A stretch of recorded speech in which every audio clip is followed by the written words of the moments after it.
Buenas noches, gracias por continuar en la señal de Costa Rica Noticias. Estamos en vivo a las 8:05. Soy Ernesto Rivera y voy esta noche a conversar con una mujer que es ingeniera civil, experta en investigación y planificación de proyectos hidroeléctricos y fuentes de energía renovables, no convencionales y también transporte sostenible. Además, tiene la enorme responsabilidad de dirigir una de las empresas más grandes de Centroamérica. Se trata de Irene Cañas, presidenta ejecutiva del ICE. Buenas noches, doña Irene, gracias por estar en el set de Costa Rica Noticias. Buenas noches, don Ernesto, un placer estar acá y con muchas ganas de compartir hacia dónde va el Grupo ICE. Ok, fantástico, porque esta entrevista es una de esas que genera muchísimas expectativas. El ICE forma parte es una parte vital de la vida de todos nosotros, la electricidad, las telecomunicaciones, inclusive el cable en muchos hogares. Justamente el ICE maneja dos ramas vitales para el desarrollo del país, generación eléctrica y las telecomunicaciones, que ahora son un universo gigantesco en donde entra desde la telefonía hasta los datos, el cable, etc.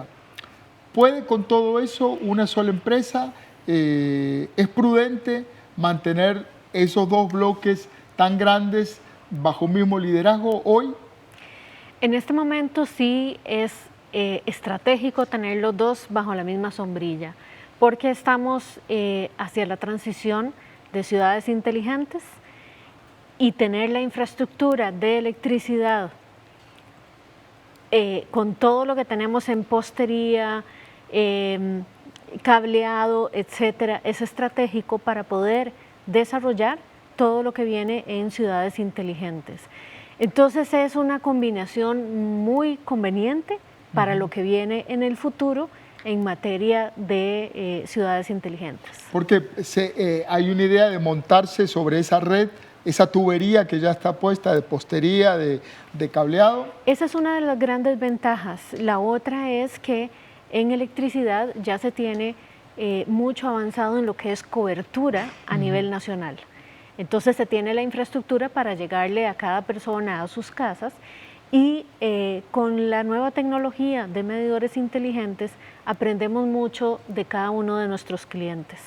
Entonces sí se puede utilizar la infraestructura que ya tenemos en electricidad para poder desplegar de una manera más rápida lo que viene en telecomunicaciones. Es decir, va a haber una inteligencia cruzada utilizando o aprovechando los hábitos de consumo de los hogares. Sí, igualmente cada vez nos acercamos más tecnológicamente hablando en electricidad y telecomunicaciones y eso nos va a poder permitir ser más eficientes en el uso de nuestras cuadrillas. Cuando atendemos, hoy en día, atendemos una emergencia, va una cuadrilla de electricidad y una cuadrilla de telecomunicaciones. ¿Eso cambiaría? Sí, cada vez vamos convergiendo más en ambos negocios, de manera que voy a poder tener cuadrillas que me atiendan los dos negocios de una manera más rápida y más eficiente. Interesante. Un estudio de la empresa internacional OpenSignal señala que el ICE tiene la mejor velocidad de descarga en móviles. ¿Qué porción del mercado de las telecomunicaciones ha logrado conservar el ICE, porque está en competencia ahora? ¿Y para cuándo, y esa es una pregunta que mucha gente se hace, para cuándo la red 5G en Costa Rica? Nosotros en este momento tenemos más del 53% del mercado. De telecomunicaciones. De telecomunicaciones en móvil, cuando hablamos de telefonía móvil. Se podría decir que Costa Rica ya está en una fase de madurez de apertura de mercado en telefonía móvil.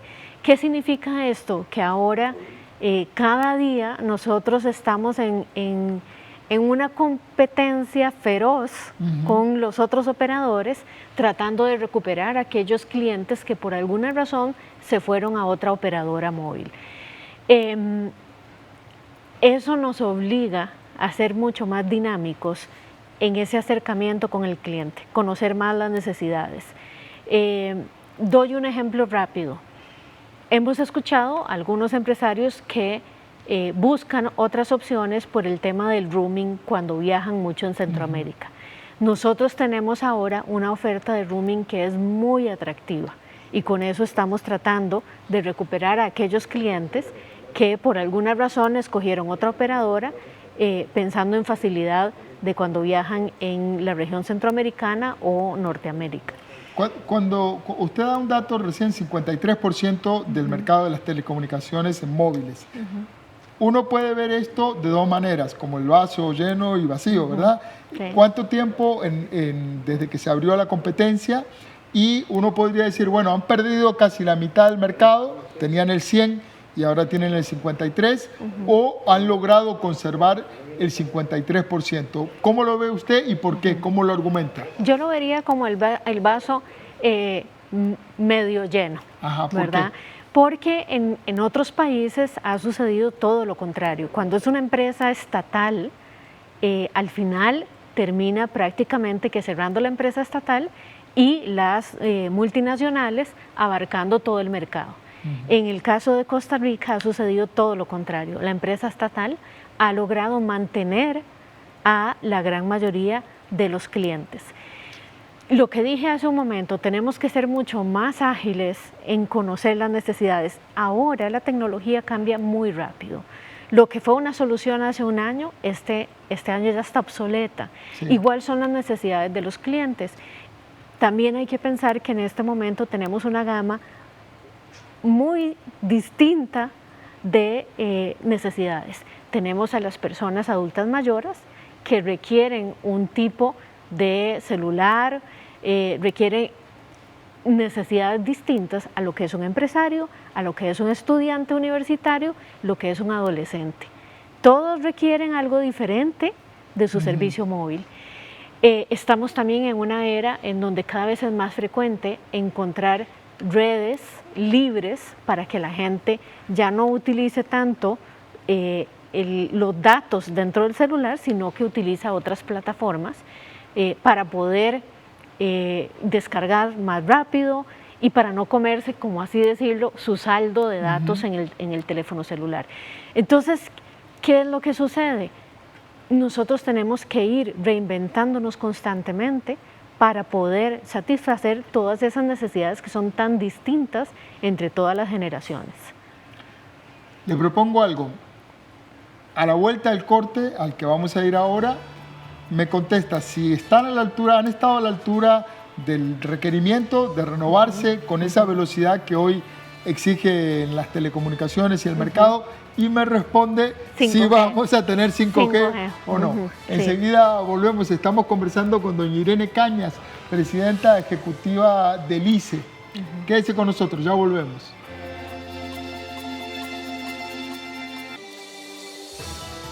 (8:15 de la noche), estamos en vivo en Costa Rica Noticias. Soy Ernesto Rivera y estoy conversando con Irene Cañas, presidenta ejecutiva del ICE. Antes de irnos al corte, dejé planteada la pregunta, doña Irene, ¿tenemos 5G? ¿No tenemos 5G? ¿Tendremos 5G cuándo? El país está listo, así como muchos otros. Y deseoso. Y deseoso. Estamos, como quien dice, en la línea de salida de la carrera. Ajá. Y estamos listos para cuando suene el silbato, salir. Hemos estado definiendo varios proyectos en 5G. Hay uno que ha salido ya en la prensa en 2 ocasiones, que es un proyecto que vamos a trabajar en conjunto con la terminal portuaria de Limón, con APM, y la idea es poder desarrollar con ellos 5G. ¿Qué es 5G? Mucha gente se pregunta. A ver, desarrollémoslo un poquito. Sí. ¿Qué es 5G? Sí. Y 5G lo podríamos resumir en más velocidad para el trasiego de datos. Y es pasar de lo que hoy tenemos en segundos a microsegundos. En términos prácticos, digamos, la gente lo que dice es, bueno, yo me estoy bajando una película, sí, me mandaron un video al WhatsApp y ahora estoy ahí rezándole a Soundbite de que baje. Sí, y entonces cuando hablamos de 5G es que esa película que quiero bajar se baja en microsegundos. ¿verdad? Pero cuando hablamos de datos que realmente generen diferencia, estamos hablando, por ejemplo, lo que estaba diciendo ahora del proyecto en la terminal portuaria, la cantidad de datos que se trasiegan ahí, de los productos que entran, de los productos que salen, etcétera. Estamos hablando que esa base de datos estaría actualizándose de una manera muy rápida. Casi que en tiempo real. Sí. Cuando hablamos, por ejemplo, del proyecto que se realizó para la Caja con el expediente médico. Con EDUS, igual, o sea, tendríamos esa información que trasiega en microsegundos de un lado a otro. Eso permite tomar decisiones en la manera oportuna. Y estamos en este momento definiendo, bueno, cuáles son esos otros proyectos que son claves para el país. Un ejemplo es toda la información que se maneja a nivel del transporte en el área metropolitana, ¿verdad? Y cómo de una manera muy eficaz podemos tener la información de cómo están las presas, por dónde están los autobuses, etcétera, ¿verdad? Entonces, vamos a tener 5G y lo que estamos es definiendo esos proyectos claves. ¿Y el pitazo de salida quién lo da? ¿Lo da el ICE? El pitazo de salida, de hecho, se está definiendo ya a nivel internacional y es el 2021. ¿Es el 2021? Sí, entonces todos nos estamos alistando. Esa fecha ya está establecida a nivel internacional. Sí, entonces los países estamos alistándonos con diferentes. O sea, ¿qué me implica 5G? 5G me implica más inversión en infraestructura. ¿Qué es eso? Es más antenas, torres, eso es 5G. Entonces hay que definir muy bien dónde lo ocupa el país y para qué lo ocupa. ¿Cuánto nos cuesta eso? Son varios millones porque va a depender de esos lugares estratégicos que vamos a definir. Se habla mucho de la ciudad tecnológica que se está desarrollando en el sureste de la capital, que es un lugar donde se espera se desarrollen muchas empresas tecnológicas. Un punto, clave. Ahí es en donde sí o sí tenemos que tener una infraestructura que me permita el despliegue de 5G. Entonces, decir un número de cuánto me va a costar depende de para qué lo queremos y en dónde lo vamos a desplegar. ¿Cuánto despliegue vamos a hacer? Exactamente. De ese 5G. Fantástico, pero 2021. Sí, pero estamos ya en la etapa de salida, ¿verdad? Y vamos a empezar con proyectos pilotos este año. Fantástico. El negocio de compra de Cablevisión le ha producido al ICE enormes pérdidas financieras.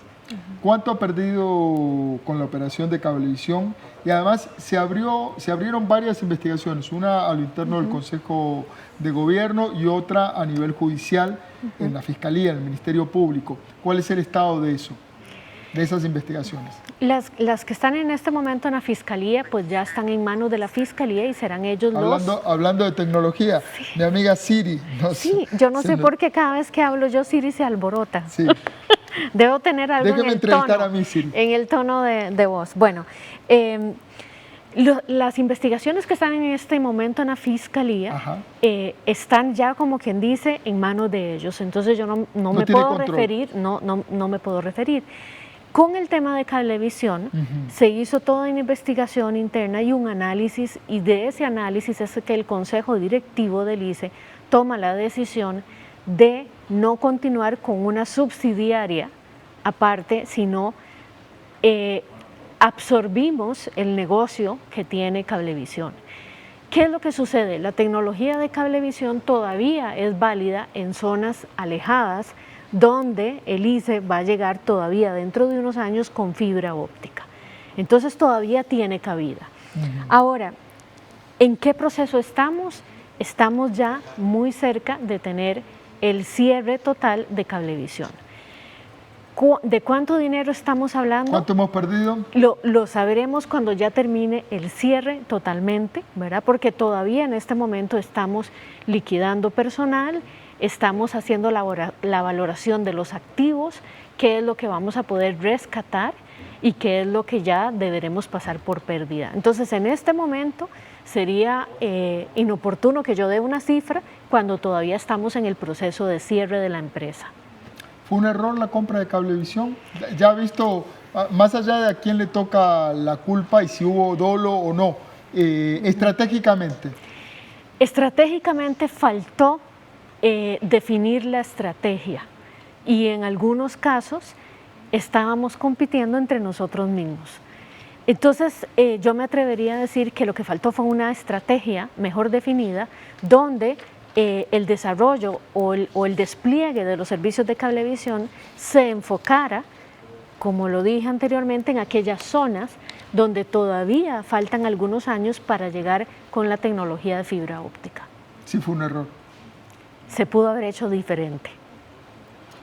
Este año el ICE deberá pagar el doble de lo que pagaba en bonos de deuda por el sector eléctrico.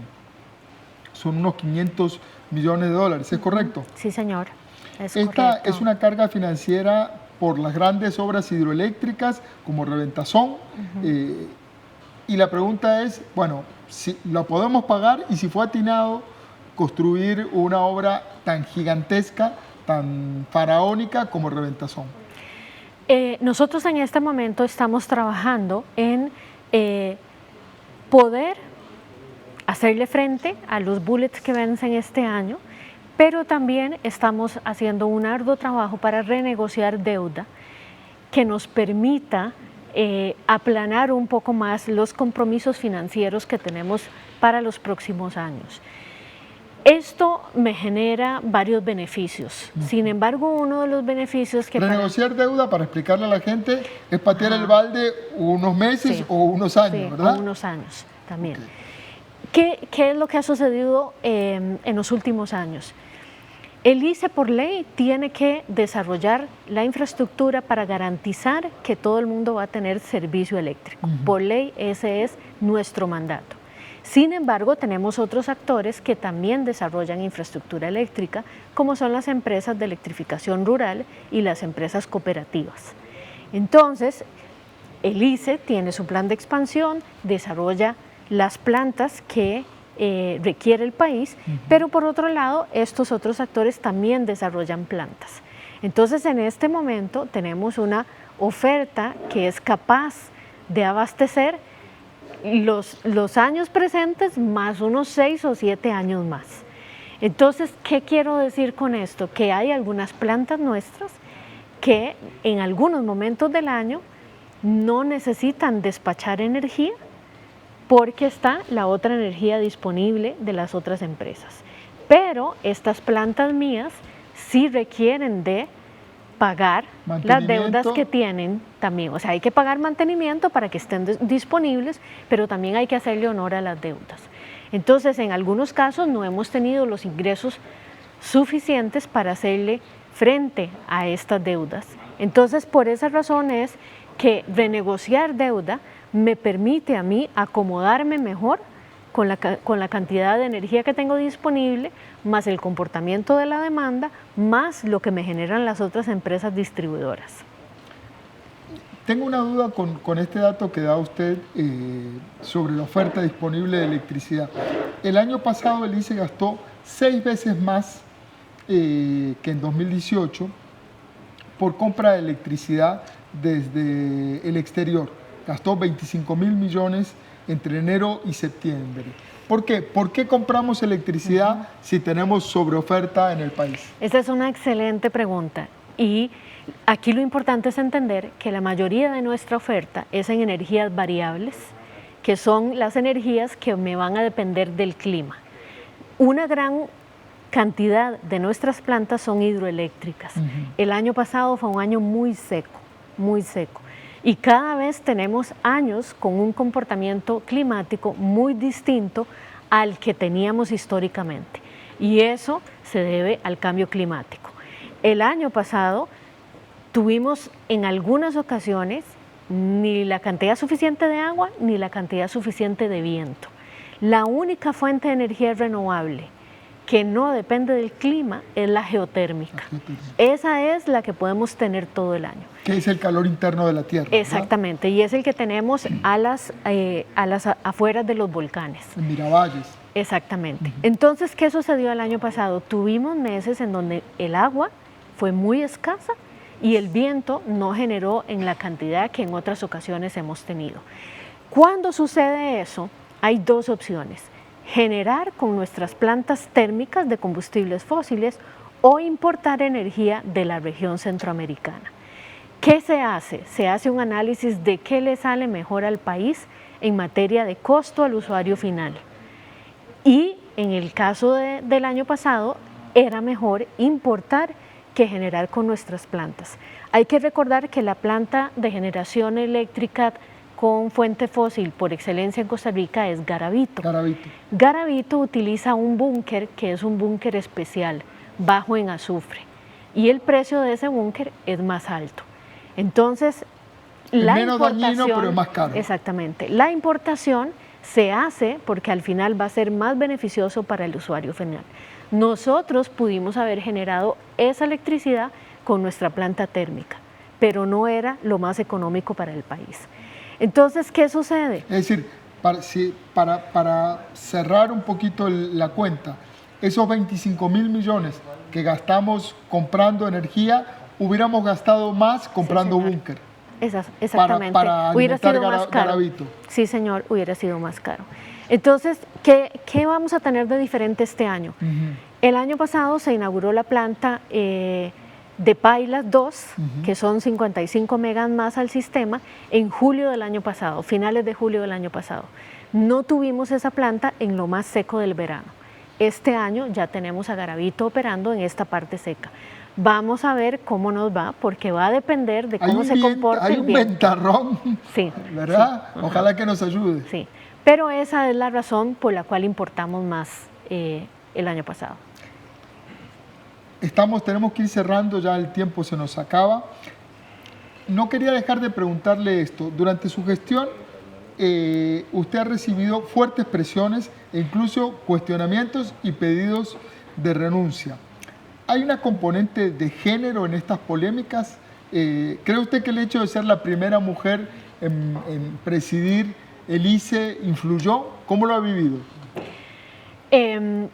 Ha sido una experiencia en ambos sentidos, positiva y no tan positiva. Algunas personas y algunos sectores han tomado muy bien. Yo he tenido una carrera de más de 25 años trabajando en el sector eléctrico. El sector telecomunicaciones he empezado a estudiarlo muy bien. Entonces las personas que me conocen han visto muy bien el que yo haya asumido este gran reto. En el ICE o alrededor del ICE hay muchos intereses y yo me atrevo a decir que llegar a levantar la alfombra y ver qué hay debajo de la alfombra, a algunos les ha parecido bien y a otros no. Así que ha sido una experiencia que para mí ha valido oro y no me arrepiento de haber asumido este gran reto y sé que hay mucho por hacer y tengo toda la energía para hacerlo. Así en un segundo, una pregunta de nuestros oyentes, de uno de nuestros oyentes, le dice, ¿qué opina sobre la duplicidad de funciones en el ICE? ¿Cuándo van a aligerar la planilla? ¿Es necesario? ¿Cuánto? Ya iniciamos, de hecho a finales del año pasado abrimos una movilidad voluntaria de la cual se acogieron más de 200 funcionarios. Y con la entrada de los nuevos gerentes estamos ya implementando una nueva estructura interna que lo que busca, número uno, es disminuir y eliminar aquellas duplicidades que se puedan de manera rápida para aligerar y hacer mucho más liviana la organización. Muchísimas gracias, doña Irene Cañas, presidenta ejecutiva del ICE, dando algunas respuestas, aportando contexto e información valiosísima sobre el funcionamiento de una entidad tan fundamental para todos los costarricenses. A usted, muchas gracias por estar ahí. Recuerde, trabajamos para usted, somos la televisión pública de Costa Rica.